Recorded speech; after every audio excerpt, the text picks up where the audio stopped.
ముఖ్యంగా భారతదేశ ప్రధానమంత్రి మోడీ తీసుకున్న వైఖరి ఉద్యమం పట్ల అనేక రాజకీయ పార్టీలు ఈ దేశంలో ఉండే సెక్యులర్ ప్రజాస్వామ్య శక్తులు ఖండిస్తున్నవి.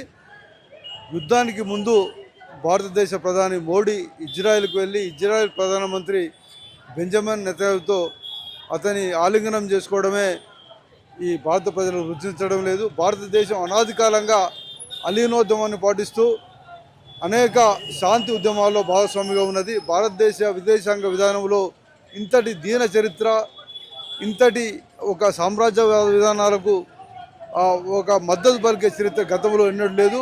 కాబట్టి కేవలం అమెరికా సామ్రాజ్యవాదాన్ని ఖండించడమే కాకుండా భారతదేశం యొక్క విధానాన్ని కూడా ఈరోజు ప్రజాస్వామ్య వ్యక్తులు ఖండిస్తున్నాయి.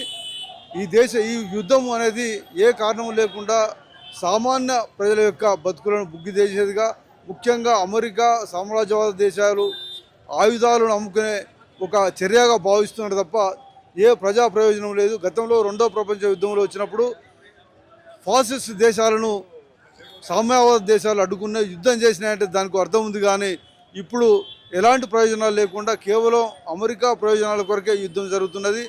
ఈ కేవలం ఇంకొక ఆర్థిక విషయాలకు సంబంధించి గల్ఫ్ దేశాల్లో ఉండే ఆయిల్ కొలగొట్టడానికి ఈరోజు సామ్రాజ్యవాద దేశాలు యుద్ధానికి పూనుకుంటున్నాయి. కాబట్టి భారతదేశం లాంటి అలీన దేశము, మత సామ్రాజ్యానికి అనాదిగా పేరుగాంచిన భారతదేశము ఈరోజు ఒక సరియైన ప్రజాస్వామ్య వైఖరి తీసుకొని పోరాడుతున్న ప్రజల వైపు ఇది ఉండాలి. తప్పనిసరిగా ఇరాన్కు మద్దతు తెలపడమే కాకుండా అమెరికా విధానాన్ని ఈరోజు ఖండించవలసిన అవసరం ఉన్నది. ఈ దేశం భారతదేశంలో ఉండే 140 కోట్ల మంది ఈరోజు యుద్ధాన్ని ఆపాలని కోరుకుంటున్నారు. ఇలాగే కొనసాగితే ప్రజల యొక్క జీవన విధానం అస్తవ్యస్తమయ్యే అవకాశం కూడా ఉంది.